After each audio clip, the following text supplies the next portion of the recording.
Alors, nous remercions les médias d'avoir répondu à notre invitation pour cette conférence de presse.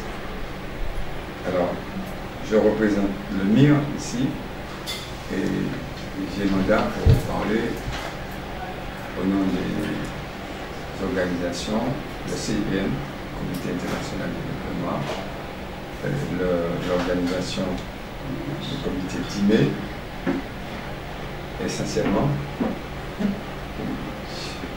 Nous sommes entourés de nos avocats qui nous ont accompagnés depuis pratiquement 12 ans dans cette démarche qui consiste à attaquer l'État devant ces tribunaux pour demander réparation.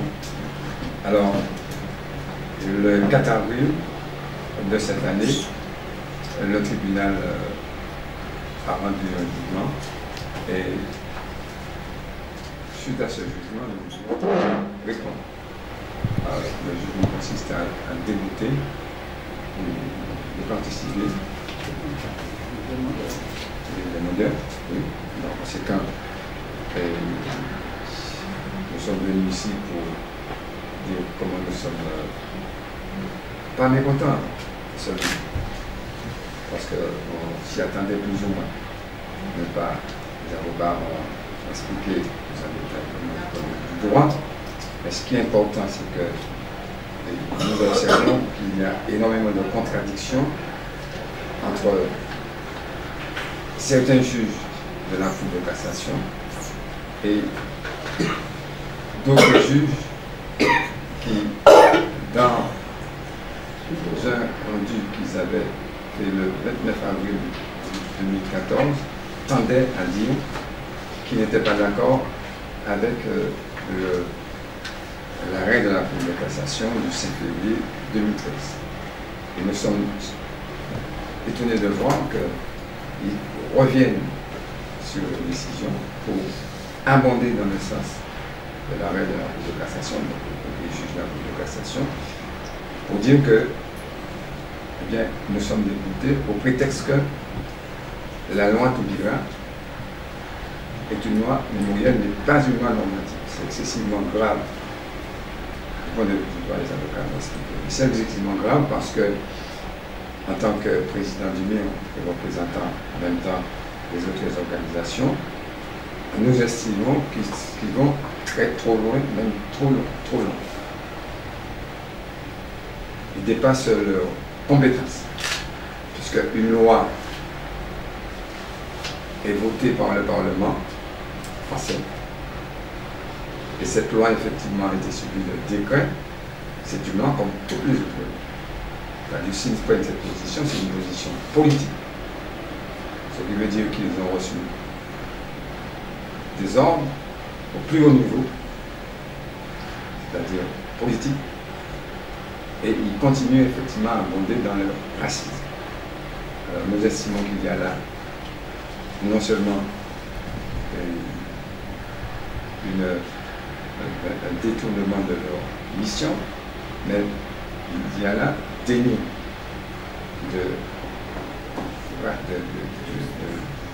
de justice et déni d'humanité. C'est pourquoi nous sommes là et nous allons porter plainte contre ces juges. Nous allons porter plainte contre 4 juges. Et 3. Je pensais même qu'ils étaient 4, j'en ai vu 4. Ah, peut-être que j'ai confondu. Non, j'ai pensé que... Bon, on va porter plainte contre les juges. Contre les juges, ça c'est très important. Donc, nous sommes là, entourés des avocats qui vont nous accompagner, comme toujours, dans cette plainte. En qualité de conseil d'avocat des parties civiles, ce que j'ai à dire, c'est précisément faire écho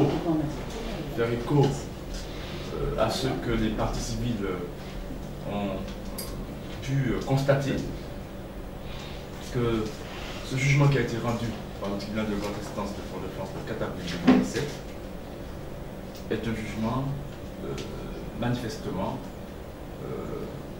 qui révèle de manière évidente que les juges ont délibérément choisi d'exclure le respect du droit et en même temps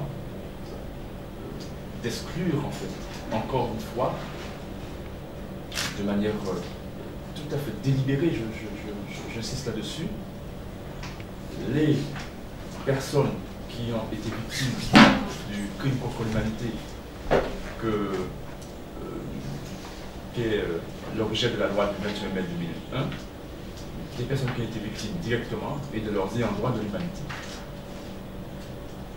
Et là, nous sommes devant des juges qui ont choisi de faire de la politique, de ne plus faire du droit. Et pour une raison assez simple en fait, c'est qu'ils considèrent que l'émergence des Noirs dans l'espace institutionnel comme étant des êtres humains, des personnes humaines, remettrait fondamentalement en cause leurs intérêts les plus importants à leurs yeux. Et vous comprenez bien que ces intérêts passent par la domination des populations concernées, parce qu'il s'agit de ça. Et donc, ça nous rappelle ce que l'avocat de l'État avait dit à l'occasion de la plaidoirie, dans le cadre en fait de cette affaire, et aussi a répété devant les médias.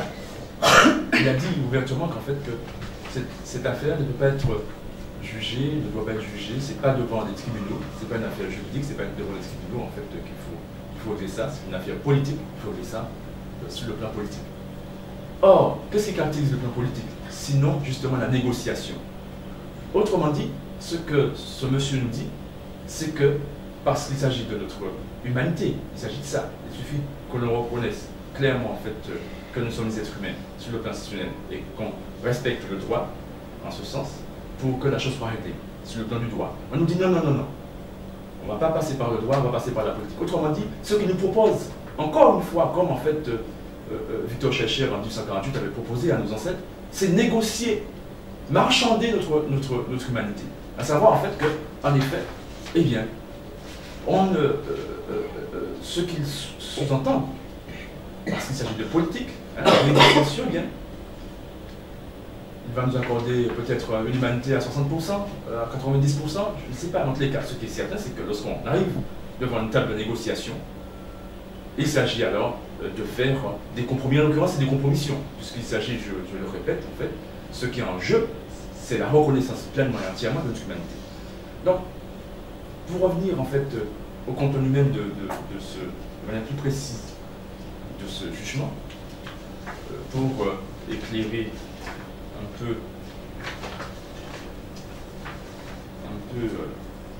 ceux qui n'ont pas lu ce jugement, je lis par exemple. Alors, je dois dire aussi que ces juges n'ont pas développé, il n'y a pas d'argumentation. Ils ont dit que la loi n'est pas normative. Hein. Ils disent pas en quoi la loi n'est pas normative, ils ne disent pas, ils disent que la loi n'est pas normative et puis c'est tout. Autrement dit, c'est terminé, il n'y a plus rien, voilà, on n'en discute plus, c'est terminé. Voilà, l'autorité suprême a dit et puis c'est tout. Et donc c'est normal parce qu'ils sont acculés.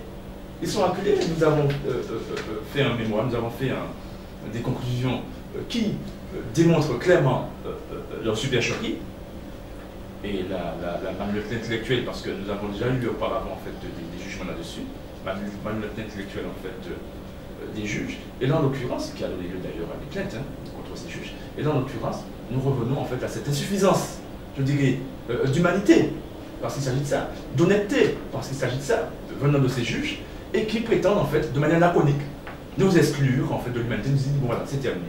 Et donc, de pouvoir argumenter, voilà ce qu'ils nous disent, que la loi du 26 décembre, s'agissant de la prescription, nous dit que notre loi est prescrite, en fait il fallait 4 ans, donc 4 ans après 1848 en fait pour demander réparation, donc c'est terminé. Nous sommes en matière de crime contre l'humanité, mais voilà, elle est prescrite. Et puis pour justifier ça, nous disons de manière laconique que la loi du 26 décembre 1964, qui a prévu une imprescriptibilité pour les crimes contre l'humanité, visait les faits commis pendant la Seconde Guerre mondiale et n'avait un caractère rétroactif que dans ce cas tout à fait particulier.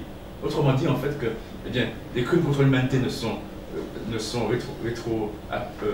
ne sont imprescriptibles que pour une catégorie d'êtres humains, et donc les autres en fait n'en ont pas droit. Il s'agit bien de crime contre l'humanité, mais pas le nôtre. Le nôtre en fait n'est pas imprescriptible, ce qui est totalement contraire au texte en vigueur, et surtout ce qui est manifestement discriminatoire. C'est une discrimination raciale.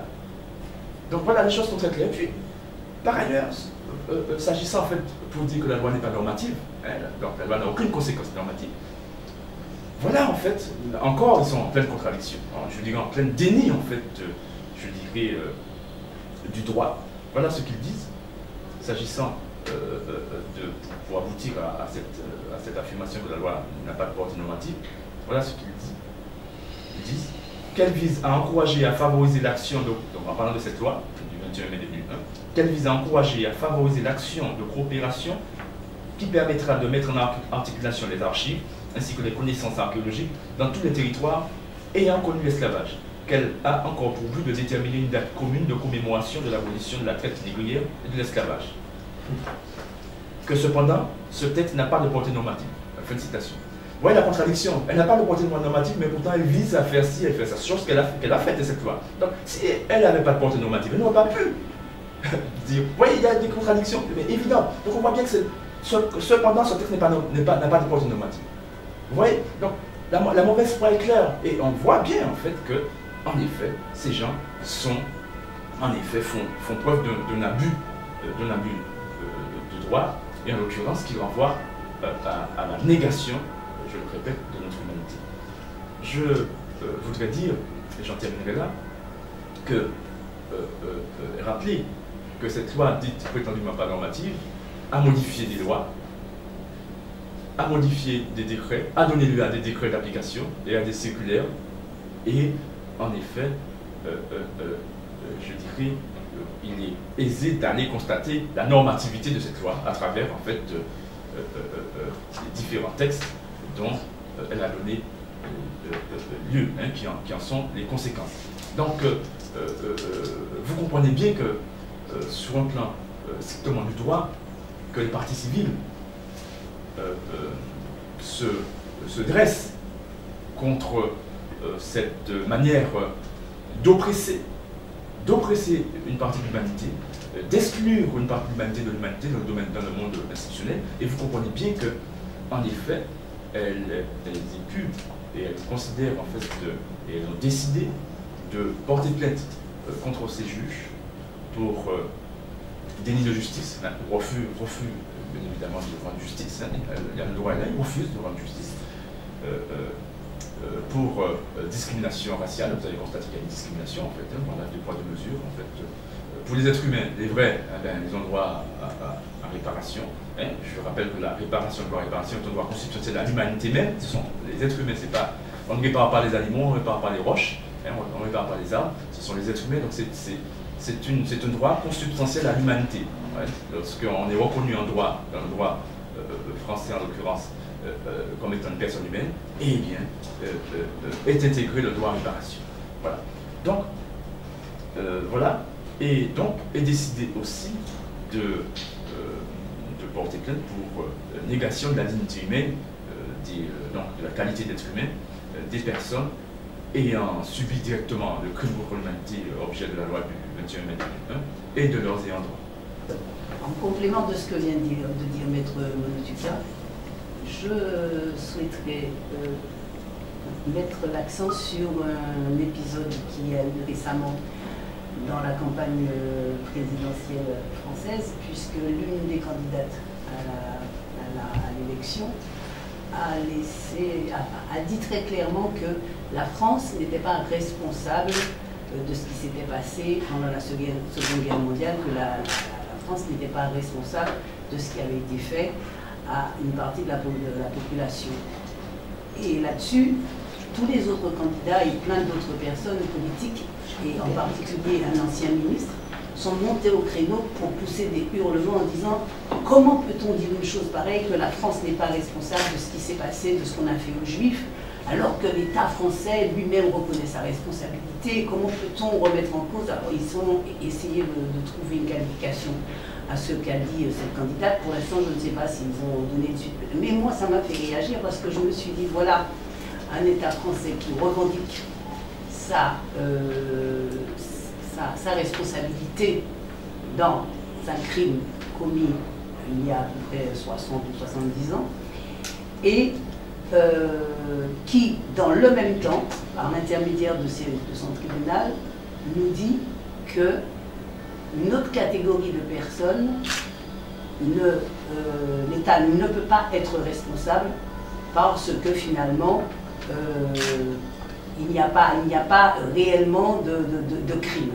Pourquoi je dis qu'il n'y a pas réellement de crime? Parce que si on nous dit que la loi de 2001 n'est pas normative, ça veut dire que cette loi n'a absolument aucun intérêt, aucune importance, et on ne peut plus dire à ce moment-là que l'esclavage et la déportation de millions d'Africains pendant plus de 3 siècles, 4 siècles d'esclavage et 3 siècles de déportation, ce n'est pas un crime contre l'humanité, parce que la loi qui est supposée donner la qualification rétroactive aux faits qui ont été commis n'est pas une loi. Parce que la loi, par définition, dans le dictionnaire français, la loi c'est la norme. La norme c'est la loi c'est la norme. Donc, si on nous dit que cette loi n'est pas normative, on nous dit que ce n'est pas un crime. Et si on nous dit que ce n'est pas un crime contre l'humanité, mais que c'était quand même un crime dont on aurait pu demander réparation pendant 4 ans après sa commission, ça veut dire effectivement qu'on nous dit vous n'êtes pas des hommes, vous n'êtes pas dans l'humanité. Ce n'est pas un crime contre l'humanité, c'est un crime qui a été commis contre des, je sais pas contre quoi. De toute façon, c'est pas contre des humains. Parce que si c'était contre des humains, ça aurait pu être imprescriptible.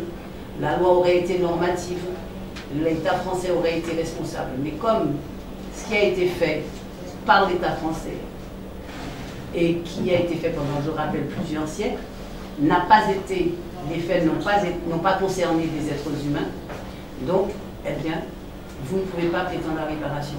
Je ne dis même pas que c'est grave, parce que c'est au-delà de... Ce que je dis, c'est qu'il faut quand même qu'on prenne conscience de ce qui se passe, de ce qui se passe autour de nous. Je ne pense pas qu'on puisse tous, autant que nous sommes, en tant qu'afro-descendants, continuer de vivre en permanence sous la domination, sous la tutelle, au contact permanent de gens qui nous disent très clairement dans des décisions de justice, dans des textes, que nous ne sommes pas des êtres humains. Mais comment pouvons-nous supporter ça? Comment faisons-nous pour aujourd'hui encore supporter que des Blancs viennent écrire que nous ne sommes pas des humains? Parce que quand le juge dit que la loi n'a pas de portée normative, il dit que le crime qui a été commis n'est pas un crime contre l'humanité, puisque c'est le but de la loi, c'est de dire ça. La loi dit, reconnaissons que l'esclavage, la traite négrière, etc., sont des crimes contre l'humanité. Vous dites, oui, mais cette loi-là ne vaut rien. Ça veut dire que ce qu'elle dit ne vaut rien. Ça veut dire que tous les faits qui sont visés ne sont pas des crimes contre l'humanité. Je dis la chose suivante. J'espère que ceux qui vont m'entendre vont comprendre vraiment.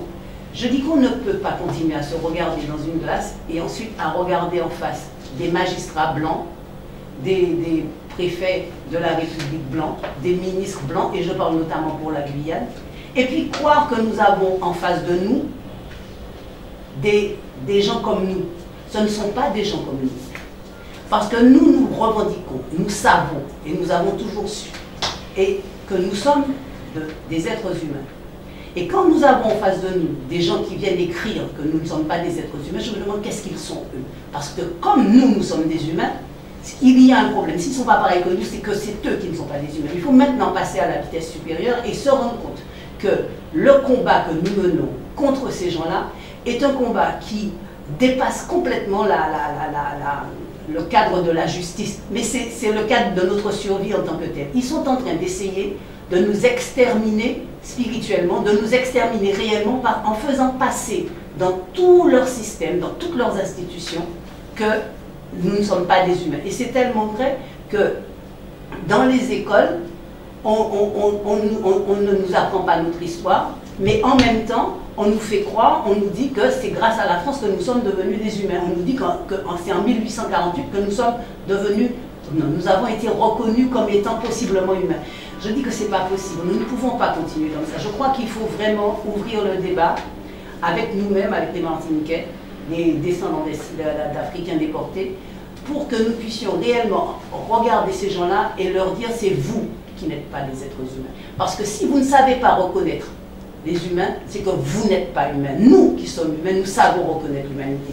Nous avons jusqu'à maintenant voulu vous intégrer dans l'humanité, mais apparemment vous n'êtes pas capable de vous y intégrer puisque vous êtes en train de rejeter la part la plus importante de l'humanité, à savoir les peuples premiers, ceux qui ont existé les premiers, ceux qui sont les seuls grands porteurs de civilisation, les seuls grands porteurs d'humanité. Et si vous êtes encore là, c'est bien parce que nous sommes humains. Parce que si nous étions comme vous, probablement vous auriez déjà disparu.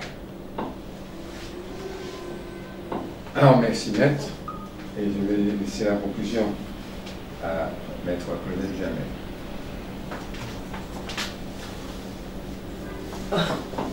C'est pas tout que je parle, alors que je crois que tout a été dit, 1000 fois dit, beaucoup mieux que par moi, et je ne vais pas continuer. Donc, nous sommes là pour annoncer que nous allons continuer le combat, et continuer le combat, c'est tout simplement faire ce qui doit être fait, c'est-à-dire aller dans la vérité. Ces juges-là méritent d'être poursuivis devant leurs juges pour discrimination. Il faut donc les traduire devant un tribunal, qu'on ouvre le débat effectivement de notre humanité, de savoir comment les juges peuvent venir nous dire que nous ne sommes pas des humains et que nous n'avons pas droit à réparation. Parce que la loi qui a prévu effectivement la condamnation du crime que nous avons subi, cette loi ne vaut rien. Donc il faut que ces juges-là viennent dire les motifs, ce qui les motive, ce qui justifie leur comportement. Et je crois que au travers de toutes les procédures, nous sommes en train de mettre l'État français à nu. Nous sommes en train de mettre l'État français en face de ce qu'il est, effectivement, un État raciste, un État discriminant, un État qui ne considère pas, effectivement, que les descendants d'Africains déportés et réduits en esclavage sont des êtres humains. Et cela se voit pas seulement au travers de ces décisions de justice, mais ces décisions de justice ont le mérite de véritablement mettre l'État en face de ce qu'il est. Jusqu'à présent, on a édulcoré, on nous a donné plus ou moins des statuts de sous-humanité, mais ça passe dans la masse politique. Mais maintenant, là, on leur dit, on les accuse. Et ils se dévoilent et ils se mettent en passible de correctionnel. C'est-à-dire qu'ils sont maintenant passibles, leurs représentants, les juges qui ont rendu ces décisions, ils sont passibles d'une peine correctionnelle que eux-mêmes ont prévue. Et ça, c'est une victoire pour nous. Parce qu'il ne faut pas regarder simplement parce que, bon, on n'a pas gagné, on n'a pas eu d'expertise. Moi, cette décision-là, je suis très contente de cette décision. Pourquoi? Parce que je vois que je ne m'attends pas à ce que ces gens-là me disent brusquement, oui, d'accord, vous êtes des humains, on va faire expertise. Non, je ne m'attends pas à ça. Je sais, pour les avoir vus faire, comment ils continuent à faire avec nous. Le statut qu'on nous oppose, le fait que nous n'avons aucun pouvoir nulle part et que nous sommes toujours dominés par ces personnes qui continuent de considérer qu'ils sont supérieurs et qu'ils ont vocation à nous dominer. Et ce qui se passe en Guyane à l'heure actuelle, ce qui s'est passé en 2009, c'est que au fond de nous-mêmes, nous savons pertinemment qu'il y a un problème. Même si nous n'arrivons pas à le formaliser. Même si nous le formalisons en disant oui, nous voulons plus d'éducation, plus de ceci. En fait, ce que nous voulons, c'est plus. C'est notre humanité. Au travers de toutes ces réclamations un peu partielles, parcellaires, nous voulons un peu plus d'académie, un peu plus de ceci. En fait, nous voulons être ce que nous sommes. Nous en avons marre d'être déniés d'humanité. Et c'est ce que nous cherchons. Et au travers de cette décision-là, c'est notre travail à nous, juristes, de le faire. Au travers de cette décision-là, nous montrons au peuple, effectivement, que c'est au plus haut niveau de l'État, leur humanité est niée, et que nous, pas notre mérite, mais notre devoir en tant que juristes, c'est de les acculer, de les traduire devant les juridictions, afin que tout soit dit et que tout soit révélé. En fait, notre démarche, c'est une démarche de vérité, de vérité, une démarche de vérité spirituelle, mais ce n'est pas une démarche bon, pour un petit souci, mais c'est pour notre peuple. Et quelque part, nous savons que ce combat-là, il le suit. Et que tôt ou tard, il va l'accompagner dans d'autres actions. C'était ce que je vais dire. Le MIR, les plaignants, le CIPN sont très fiers aujourd'hui d'avoir à côté d'eux des avocats pour leur faire comprendre la dimension du droit et à travers le droit, comment effectivement, et depuis toujours, la France, ceux qui nous ont méprisés continuent toujours de nous mépriser, pour rejeter notre humanité, continuent de le faire, et au nom de nos ancêtres, nous ne devons pas accepter ça. Nous irons jusqu'au bout, nous allons nous battre jusqu'au bout. Les moyens, y compris les moyens du droit, et aussi nous souhaiterions que tous les imposés descendants, particulièrement les Martiniquais, que nous sommes en Martinique, bien, prennent conscience de ce qui se passe aujourd'hui, de ce qui va se passer demain si nous ne faisons rien. Bien, ça portera un sacré coup à l'ensemble des générations futures. Voilà. Merci. Si je comprends bien, la réparation, c'est pas forcément matériel, comme on dit, on est développé, on aura le cyclotron, tout ça, mais c'est plus grand que le matériel. Ah oui, mais absolument, ça a été exprimé. Ce qui est en jeu, même à travers effectivement les manifestations qui sont en train de se faire en Guyane aujourd'hui, ce qui se sont faites effectivement, je n'avais pas exprimé, en 2009, ce qui est en jeu, c'est effectivement c'est notre humanité qui doit être reconnue, pleine et entière. Nous disons toujours que, eh bien, la déshumanisation de nos ancêtres a été totale, intégrale, elle a été imposée. Eh bien, nous devons leur imposer notre humanité. Voilà.